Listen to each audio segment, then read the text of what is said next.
Welcome, you all. I am Baron Baptiste. And if you're dealing with mental, emotional fatigue, aimlessness, distracted, isolated, any of that, we're going to be crushing it today in this conversation. We're going to take it deep and get into some real talk here.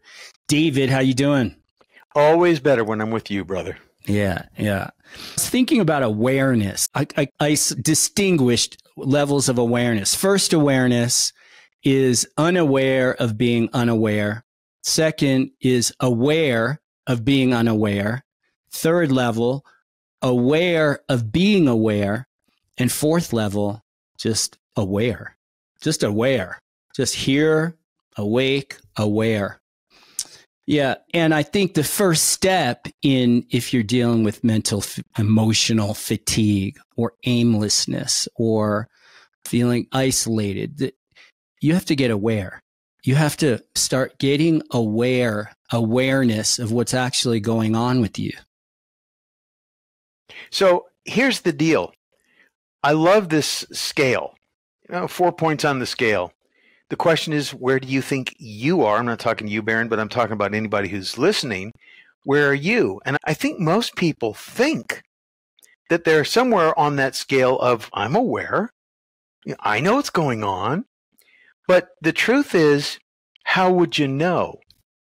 See, and then the measure of that is how objective or subjective are you in the life that you're living? That's the question. Yeah. Most people don't realize that there's a huge distinction between being objective and subjective. Yeah.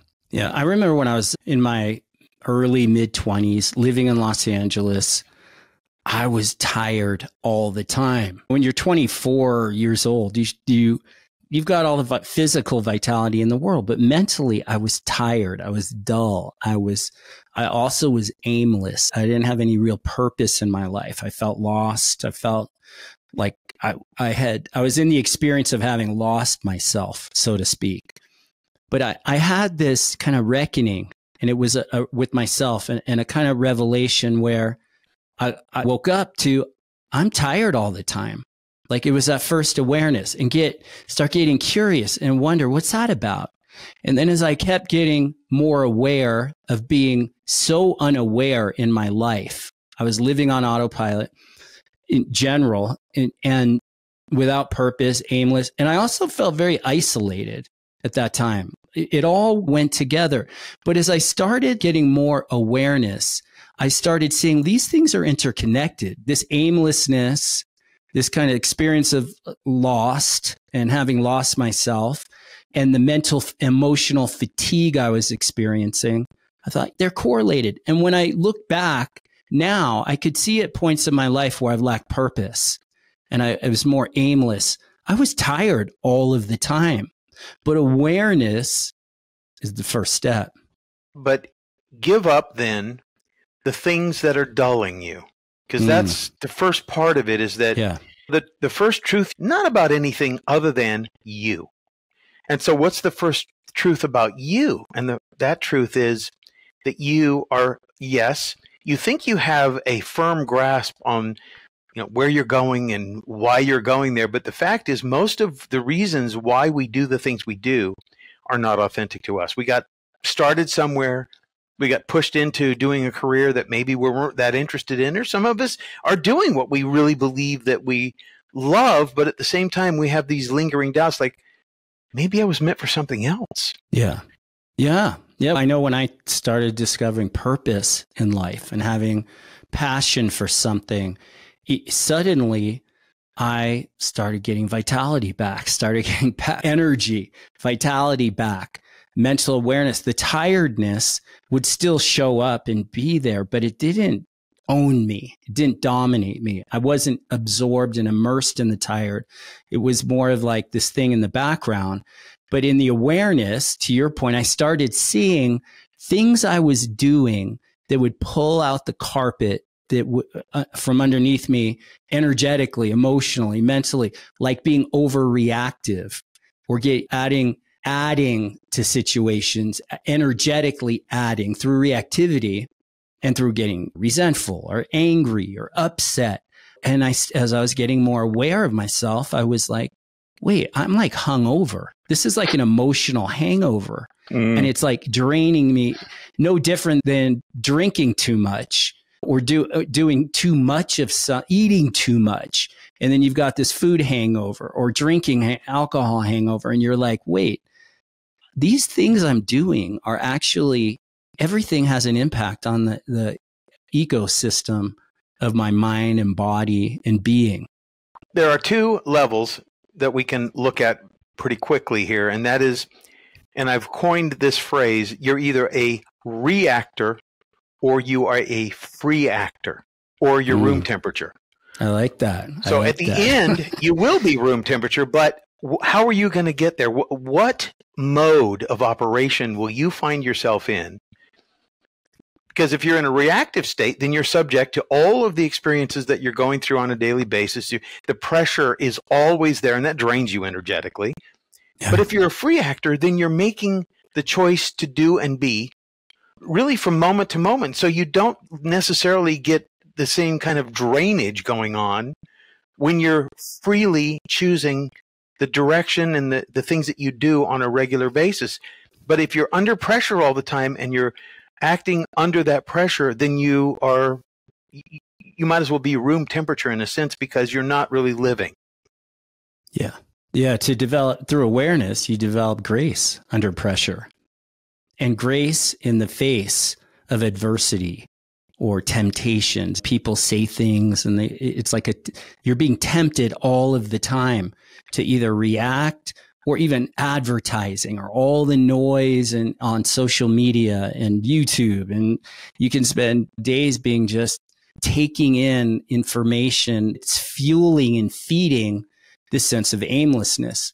But as you start waking up and you start saying, wait, how taking the inflow is a drain on you, and you don't realize it, or what you're taking in and also what you're putting out, and getting more purposeful. I know, like when I started teaching yoga classes in Hollywood in back around that same age in my early 20s, and I had a passion, I had a real interest in showing up and teaching these classes, but I was tired, and and then I'd show up for the class and I'd bring as much energy as I had and give my all to it.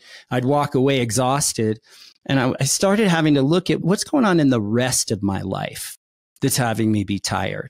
Because now I have one thing, and I'll tell you, to anyone listening, that find one thing in your life that interests you. Find one thing that actually, that thing is got some energy for me. That one, and if you find one thing that has some energy for you, it gives you an aim. It gives you a target, a focus. And in that focus is the access to finding your free energy, to be the free actor. Because I started having to look at, all the rest of my life, drama or reactivity or old resentments, things that were weighing on me that I didn't know were weighing on me, but suddenly I wanted to know. And that wanting to know is correlated to awareness. You start waking up and you start seeing who are you in every area and every aspect of your life, with yourself, with others, and you start creating ways of being and acting that line you up. You get alignment to your true north. Look, when is resentment ever a positive experience? So if you react to something, you respond to it, it's a negative stimulus, then it gets implanted in your mind with the experience, the negative experience, and then it circulates. And the French root of the word resentment is resenter. It means to feel again. Yeah, so resentment is resend. Resent is resend, right? Replay on replay. It's on replay. An automatic loop, right? And it is bleeding out your life force. It totally is. So then the question is, how do you stop the vicious cycle? And I'll tell you how to stop the vicious cycle, because most people are caught up in certain kinds of resentments and then compensations for those resentments. And that's where those emotions, those negative emotions, create the mother of addiction. See, those emotions are the mothers of addictions, different kinds of addictions: food, drugs, vaping, whatever it may be, exercise even to compensate for feeling weak. You want to be strong and so on. Nothing wrong with food and exercise and the rest of it. But when it stems, it's how you use it. When it spawns from a negative response to something, it's a compensation, and you're going to get energetically drained. So you believe it's self-medicating in a way. Exactly. Can be, right? Yeah, when it's used like that. Yeah. To stop the vicious cycle, the first time you catch yourself responding negatively, let's say you're going through a checkout line and the checker's just blowing you off and having a weird conversation with the person in front of you, or being impatient. The clerk is a jerk. Yeah. Yeah, the clerk is a jerk. But you see, every moment that you have where you could respond negatively, you also have the capacity to free act and choose not to. And in that moment of choosing not to respond negatively, you've begun the process of free acting. And that starts a positive domino effect, so that you don't walk away giving a piece of yourself to that moment, that inferior moment where you reacted badly. Yeah, it's good. I had a term for that I used to use, which was instant forgiveness. So in the moment, in real situations with real people, and you see you're getting triggered and your feathers are getting ruffled, right there, instant forgiveness. Just let it go, forgive. It's giving, right? You're giving up something. You're in the moment, but you're standing in awareness, and you're aware of this side of yourself that's not aware, and it's on autopilot, just ready to triggered and wait, a reaction waiting to happen. And you're aware of this part of yourself. And in the moment, just let it go. Instant forgiveness. Flex and develop that muscle, the muscle called letting go. And most people's letting go muscles, that musculature is undeveloped. It's weak. It's like it's that of a baby. But the ego, like an umbilical cord, is wrapped around your being, and it will strangle you. You see, the ego that gets defensive in a moment where William Prescott said, without temptation, you cannot have virtue.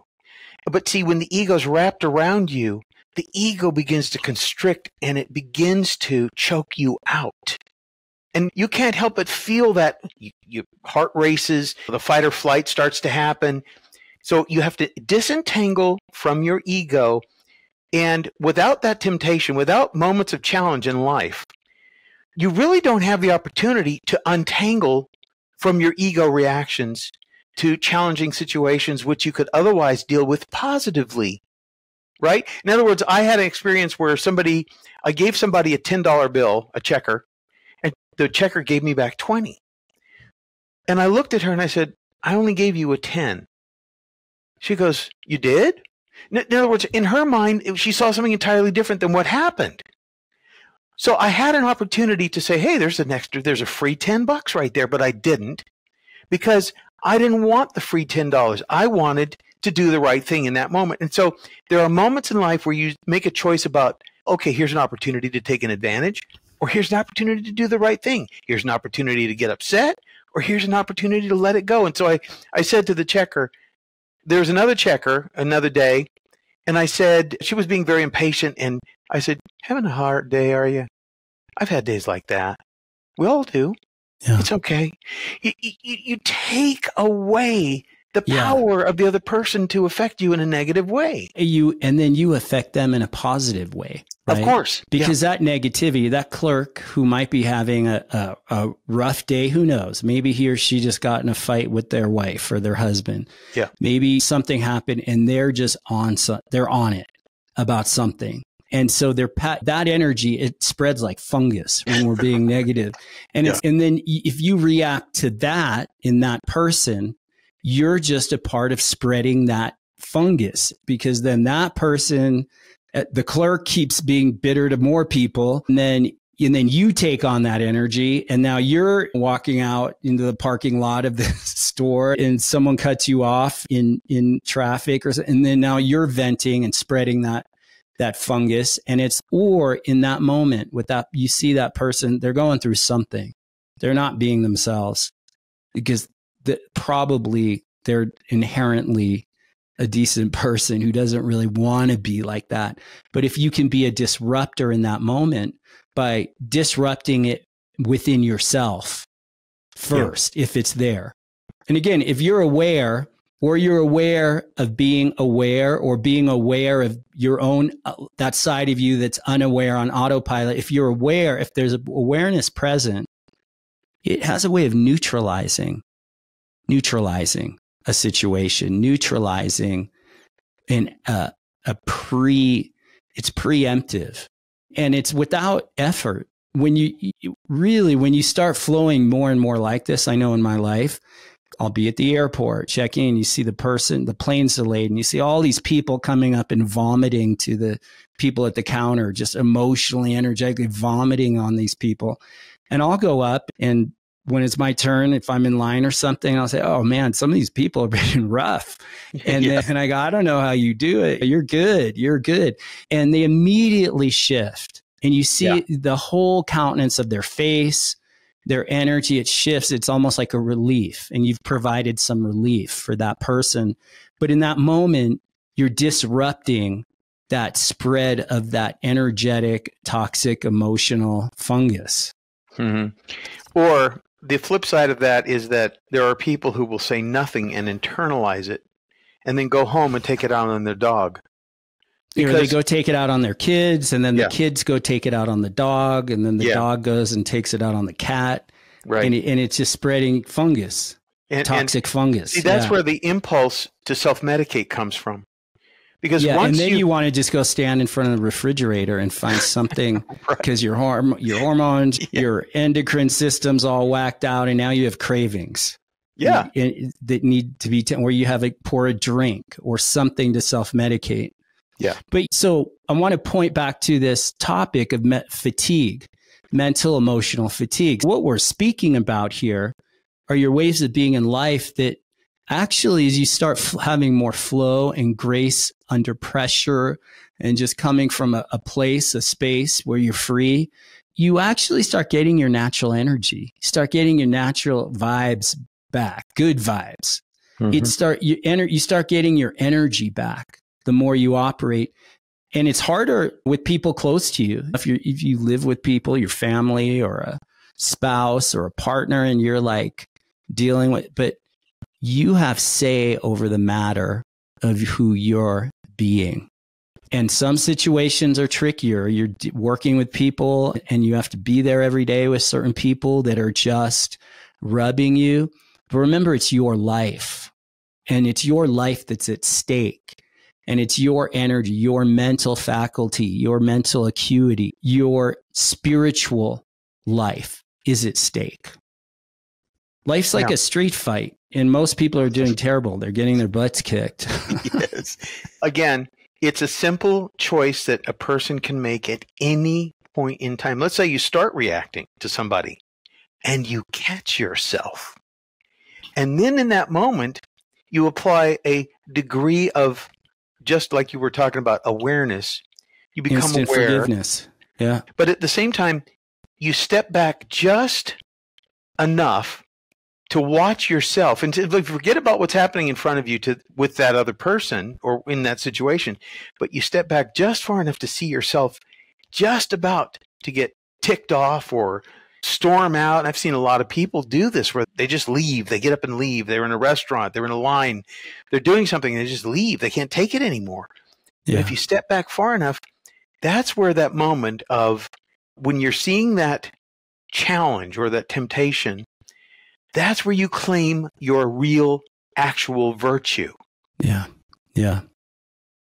Yeah. And the other point here in this conversation is when you're aimless, you feel lost, like a bottle just being tossed around in the sea of life. And I'll tell you, when I was younger, when I started teaching these yoga classes, that was one thing, like a stable anchor that held my interest.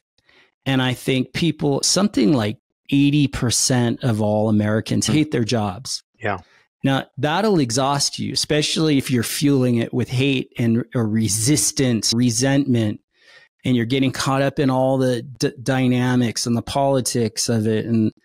But if you start taking back your power and prioritizing inner freedom and your own peace, and you start getting your energy back, and then, okay, maybe you need to keep that job just right in this point in phase of life for practical reasons, but find an interest, find something that interests you.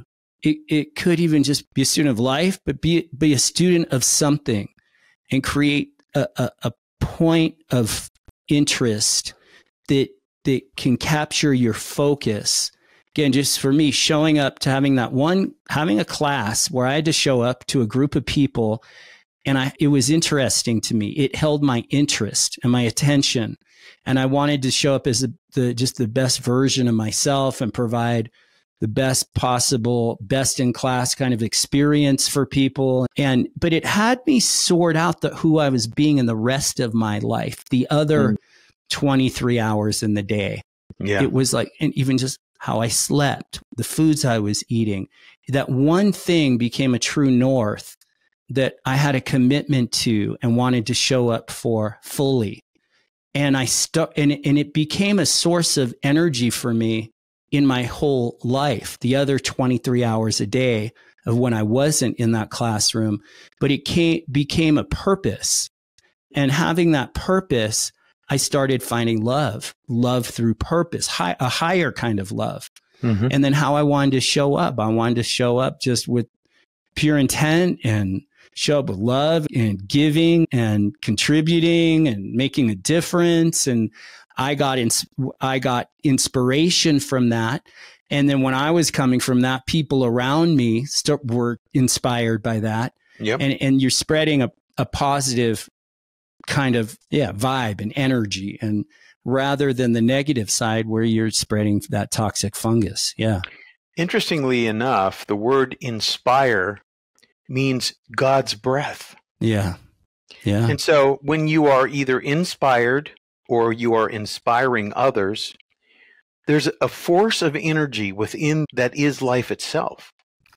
There's a breath of life when I see, one of my favorite shows is The Chosen, and it's the story of Jesus and the disciples. But there are moments where I realize that I'm watching this and I'm feeling all this emotion as if I'm there.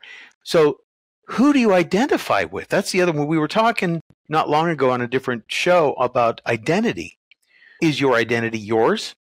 Or has it been formed from all these different associations with people and ideas that were put in your mind? Groupthink and ideologies. And nowadays, like woke culture is a cult of groupthink and like that, right? But that's everywhere all of the time. There's that temptation to be lost in the group, to wanting to fit in, but you end up taking on thinking and identity that's not your own. That's right. And where do you get it? It comes from the outside in. But the fact is that you have an original identity that's there somewhere inside of you, and it's waiting for inspiration. It's waiting for breath to be given to it. It's waiting so that it can start to become alive. And usually, and I want to say this. That's who you were born to be. Yeah. And usually there's some kind of creative endeavor that sparks that. Now, it doesn't, for example, if I were in your neck of the woods, I would come to your classes because I want to be around people that inspire me to be a better person, to be healthy, to be good. Yeah. Yeah. No, very good. Yeah. And I'm pointing to purpose here for just to wrap everything together, because when you have purpose, there's a natural passion and inspiration that arises in you, and energy, and you'll start noticing. Like I would suddenly, when I started having more purpose in my life, I realized, whoa, like I used to be tired all the time. Like I don't have that anymore. Yeah. Or I used to feel isolated all the time. I don't really have that. I used to feel lonely. No, I'm alone at times, but I don't have loneliness. Like it's not a thing for me. But you start seeing through purpose, having aim in life, and you start getting your energy back, and that mental, emotional fatigue starts dissolving. The distractedness of that exists in the world we live in. It's just people are so distracted and they're unaware of being unaware. But that you start noticing, wow, all that distraction is now funneling into this one direction, this one focus, this purpose. Yeah. It doesn't have to be your livelihood. It could be, and maybe ideally it will grow into your livelihood in what you do and its work in the world. But it starts much simpler than that. Before I started teaching yoga classes, I just loved doing yoga. I felt so good. I would go to 2 classes a day because I just felt I'd go early morning and every evening as a bookend of a day. And I just felt so phenomenal from the physically, energetically, mentally. It was just like healthy. And so I was like, I want to share this with people. And it is so, look to what you naturally love and start moving in that direction, putting more attention, putting more action into that thing. And you just need one thing and start gravitating toward that and see what happens in your life. And you'll start noticing, oh yeah, all that fatigue, that mental fatigue and aimlessness and isolation, and things start dissipating. And then as you're really interested, you'll start seeing others and meeting and greeting others who are also interested in what you're up to. And so isolation and alone all the time or what have you, all that starts shifting. But I think the way out is through purpose, having some aim in life. All right. I think this is a good place to wrap. Yeah. You all, I'll leave it on a quote. I think it was Paul from the Bible that said, when thine eye be single, your body shall be filled with light. All right, you all. Peace out. Stay bold. Stay strong. If you have questions, send them. We'd love to hear from you. Send your questions to disruptingthedrift@baronbaptiste.com. Email. And we're dropping these on YouTube twice a week. So check us out there. Disrupt the Drift on YouTube. And until then, stay true, stay bold, stay blessed, keep disrupting the drift. And until next time, peace be with you.